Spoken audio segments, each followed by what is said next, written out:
ঢাকা ৮ আসনের প্রার্থী ও এনসিপির মুখ্য সমন্বয়ক নাসির উদ্দিন পাটোয়ারির উপর হামলার অভিযোগ উঠেছে। তারা আমাদেরকে এখানে অনেক সন্ত্রাসী নিয়ে অ্যাটাক করেছে। তারা আমাকে বলেছে যে আমাদেরকে মির্জা আব্বাস টাকা দেয়। আমি বললাম আমার কাছে টাকা নেই, আমি কিভাবে দিব? গুন্ডা চাঁদাবাজ মির্জা আব্বাসের গৃহপালিত ছাত্রদল ঢাকা ৮-এর এরা আজকে হামলা করেছে নাসির উদ্দিন পাটোয়ারির উপরে। এই বিএনপির মির্জা আব্বাসের লোক, ছাত্রদলের লোক, অছাত্র আমাদের কিভাবে মারছে দেখেন এই রাস্তা ক্লিয়ার কর। এনসিপির নাসির উদ্দিন পাটোয়ারি সে নির্বাচনী প্রচারণা করতে গেলে তখন তার উপরে এই আসনের প্রার্থী মির্জা আব্বাস সে হামলা করে এবং যেই কারণে কিন্তু এই বিএনপির মির্জা আব্বাসকে গ্রেফতার করা হয়েছে এবং ইতিমধ্যে এখানে কিন্তু দেখতে পাচ্ছেন যে ব্যাপক পরিমাণে প্রশাসনের লোক নিয়োজিত রাখা হয়েছে। আসসালামু আলাইকুম দর্শক, এইমাত্র পাওয়া ব্রেকিং নিউজ। দর্শক, আজকে আপনাদেরকে যে ভিডিওটি দেখাতে চলেছি সেই ভিডিওটি এই মুহূর্তে ভাইরাল হয়েছে সোশ্যাল মিডিয়ায়। দর্শক, নাসির উদ্দিন পাটোয়ারিকে ঘিরে একটি ঘটনায় রাজনৈতিক অঙ্গনে চরম উত্তেজনা তৈরি হয়েছে। তার উপর হামলার অভিযোগে বিএনপি নেতা মির্জা আব্বাসকে গ্রেফতার করা হয়েছে।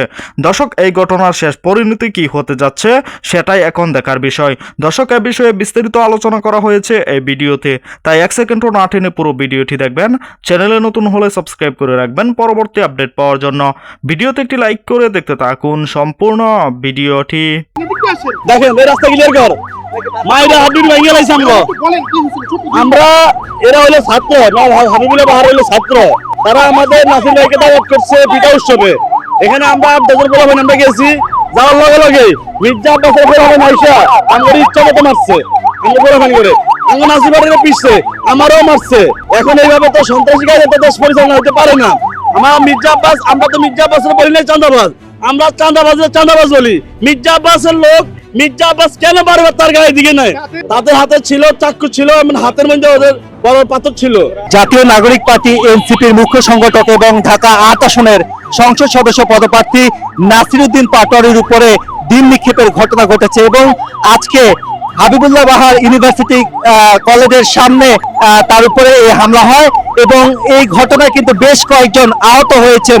নাসির উদ্দিন পাটোয়ারি যারা সমর্থক হয়েছিলেন, সেখানে যারা অবস্থান করছিলেন, তাদের উপরে কিন্তু এই হামলার ঘটনা ঘটে। সেখানে কিন্তু ডিম নিক্ষেপ এবং পানি এবং পাথর নিক্ষেপের ঘটনা ঘটেছিল এবং এই ঘটনায় আমরা লক্ষ্য করছি যে বেশ কয়েকজন কিন্তু আহত হয়েছেন। তাদেরকে হাসপাতালে নিয়ে জরুরি চিকিৎসা শেষে এই মুহূর্তে নাসির উদ্দিন পাটোয়ারির যে নির্বাচনী যে অফিস রয়েছে সেখানে তাদেরকে নিয়ে আসা হয়েছে এবং কিছুক্ষণ পরেই তিনি একটি সংবাদ সম্মেলনের ডাক দিয়েছেন এবং সেখানে যে ঘটনা ঘটেছে তার বিস্তারিত কিন্তু তুলে ধরা হবে এবং লক্ষ্য করছেন যে বেশ কয়েকজন কিন্তু এই ঘটনায় আহত হয়েছেন।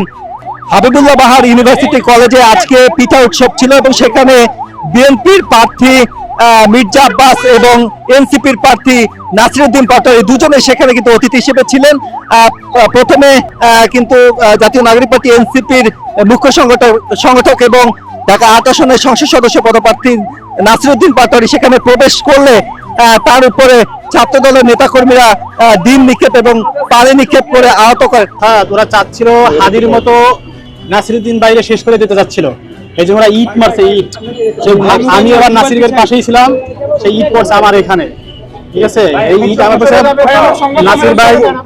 নাসির ভাই সেই বাসে আমরা আহত হইল, আমাদের জীবন গেল। নাসির ভাই সত্যের পক্ষে, চাঁদাবাজদের বিরুদ্ধে সে দাঁড়াইছে এবং জনগণের পক্ষে সে কাজ করবে। আমরা জীবন দিতে হেসে আমরা জীবন দিব, তবুও চাঁদাবাজ মুক্ত, সন্ত্রাস মুক্ত। এখানে ঢাকা ৮ আসনের 11 দলীয় জোট এনসিপির প্রার্থী জনাব নাসির উদ্দিন নাসির সাহেব এসেছিলেন। ওনার নির্বাচনী প্রচারণা কার্যক্রমের অংশ হিসেবে উনি আজকে এসেছিলেন এখানে সাক্ষাৎ করতে। এখানে একটা বিশ্ববিদ্যালয় শিক্ষক আছে, শিক্ষার্থী আছে, তাদের সাথে একটা সৌজন্য সাক্ষাৎ করতে। কিন্তু উনি যখন এসেই সাংবাদিক বৃন্দ যখন তাকে প্রশ্ন করা শুরু করেছেন, তখন উনি চাঁদাবাজ, সন্ত্রাস, তারপরে হচ্ছে মাদকের বিরুদ্ধে যখনই কথা বললো যে চাঁদাবাজের বিরুদ্ধে, এই কথাটা বলার সাথে সাথে একদল ছাত্র নামধারী যারা উস্কানি দিয়ে হচ্ছে এখানে একটা মত তৈরি করার চেষ্টা করেছে এবং তারা হচ্ছে নাসির উদ্দিন পাটোয়ারিকে সরাসরি এভাবে বলেছে যে আপনারা কেন হচ্ছে আপনি অন্য প্রার্থীর বিরুদ্ধে কথা বলছেন। কিন্তু এখানে হচ্ছে শুধুমাত্র চাঁদাবাজি, সন্ত্রাস আর মাদকের বিরুদ্ধে কথা বলা হয়েছে। তারপরে আমরা তাদেরকে বলেছি যে এখানে শুধুমাত্র চাঁদাবাজের বিরুদ্ধে কথা বলা হয়েছে, চাঁদাবাজের বিরুদ্ধে কথা বললে আপনারা কেন হচ্ছে নিজেদের গায়ে টেনে নিচ্ছেন, কিন্তু তারা তবুও এখানে হচ্ছে নানা বিশৃঙ্খলার চেষ্টা করেছেন। ওনারা ইট পাটকেল ছুঁড়ে মেরেছেন এবং ডিম নিক্ষেপ করেছেন এবং ধস্তাধস্তি করেছেন, ভুয়া ভুয়া স্লোগান বলেছেন। তা আমরা হচ্ছে তাকে এই নাসিরুদ্দিন পাটোয়ারি সাহেবকে আমরা নিরাপত্তা দিয়ে তাকে বারান্দায় নিয়ে গিয়েছি, সেখানেও তাদেরকে নানান ধরনের হ্যারাসমেন্ট করা হয়েছে, গায়ে পর্যন্ত হাত তোলা হয়েছে। আমরা এই একটা মব যখন তৈরি হয়েছে সেখান থেকে খুব কষ্টে আমরা সফলভাবে তাকে বের করে আনতে পেরেছি, কিন্তু এর মধ্যে তাকে উপরে নানান হামলা করেছে, যেমন উপর থেকে ডিম ছুঁড়ে নিক্ষেপ করা হয়েছে এবং অনেক বহিরাগত দেখা গিয়েছে যারা হচ্ছে আপনার ধারালো অস্ত্র দিয়ে প্রবেশ করেছিল। আমরা আইন শৃঙ্খলা রক্ষাকারী বাহিনীকে এটা অবগত করি, ডিম যদি আমাদের পক্ষ থেকে মারা হয় তাহলে এখান থেকে ওখানে যাবে, ওখান থেকে এইভাবে চলে আসলো, এটা একটা বিষয়। দ্বিতীয় বিষয় হচ্ছে আপনারা জানেন যে কোনো প্রার্থী যদি হচ্ছে নির্বাচনী প্রচারণা করতে যায় তাহলে একটা সাধারণ সুস্থ মস্তিষ্কের মানুষও এটা কখনো বিশ্বাস করবে না যে এখানে আমরা হলো পিঠা উৎসবে এসেছি। তারা আমাদেরকে এখানে অনেক সন্ত্রাসী নিয়ে অ্যাটাক করেছে। তারা আমাকে বলেছে যে আমাদেরকে মির্জা আব্বাস টাকা দেয়। আমি বললাম আমার কাছে টাকা নেই, আমি কিভাবে দিব। পরবর্তীতে হলো আমরা যখন ভিতরে প্রবেশ করতে শুরু করলাম, তারা আমাদের উপরে ইট নিক্ষেপ করা শুরু করলো, বোতল, ডিম এবং সবার উপরে কিল ঘুষি দেওয়া শুরু করলো। আমরা ধৈর্য ধারণ করে আছি, আমরা 12 তারিখ পর্যন্ত ধৈর্য ধারণ করব। জনগণকে বলবো, ঢাকা হাটের বাসিন্দাদের বলবো সন্ত্রাসের বিপক্ষে দাঁড়ান। অনেকজন এখনো তো হিসাব নিতে পারে, সবাইকে আজকে মোটামুটি ওরা আমাদের মেরেছে, কিন্তু আমরা সবাইকে শান্ত থাকতে বলেছি যে আপনারা কেউ তাদেরকে অ্যাটাক করবেন না, ওরা আমাদের ভাই। আমরা ভায়োলেন্স চাই না ঢাকা হাটে, আমরা একটা শান্তিপূর্ণ নির্বাচন চাই। আমরা নির্বাচন যারা বানচাল করতে চায়, আমি ঢাকা হাটে আপনাদেরকে আজকে কমিটমেন্ট দিলাম, আমি এটা বন্ধ করব ইনশাল্লাহ। এবার আমি বেঁচে থাকে মরে যাই, আমি এটা বন্ধ করে ছাড়বো। হচ্ছে এখন কি করব, মেরে ফেলবে, মারুক, কতক্ষণ মারতে পারে। আমি মনে করি বিএনপি তো অনেক সন্ত্রাসী আশ্রয় নিয়েছে, আশা করব এসব সন্ত্রাসীর বিরুদ্ধে জনগণ প্রতিরোধ করে দাঁড়াবে।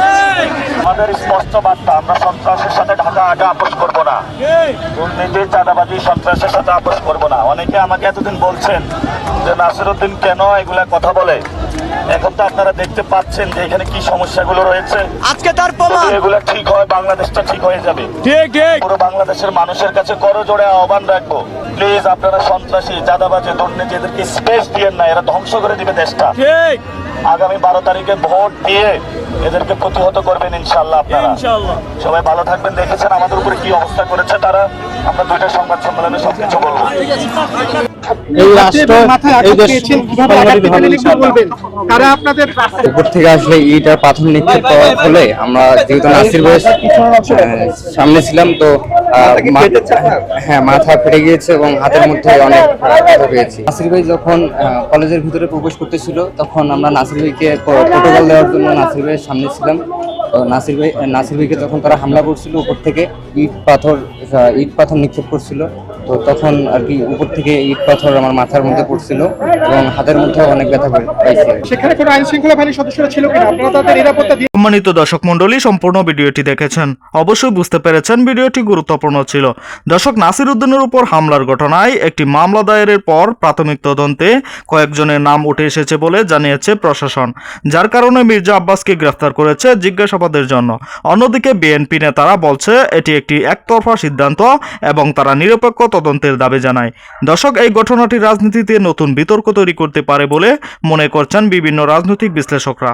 দর্শক, এই ভিডিওতে যে তথ্যগুলো আপনারা দেখেছেন, এ বিষয়ে আপনারা কি মনে করেন তা অবশ্যই কমেন্ট করে জানাবেন এবং পরবর্তী আপডেট ভিডিওগুলো সবার আগে পেতে চ্যানেলটিকে এখনই সাবস্ক্রাইব করে রাখুন। এই মুহূর্তে বিদায় নিচ্ছি, দেখা হবে পরবর্তী নতুন কোনো ভিডিওতে। সে পর্যন্ত ভালো থাকুন, সুস্থ থাকুন। আসসালামু আলাইকুম।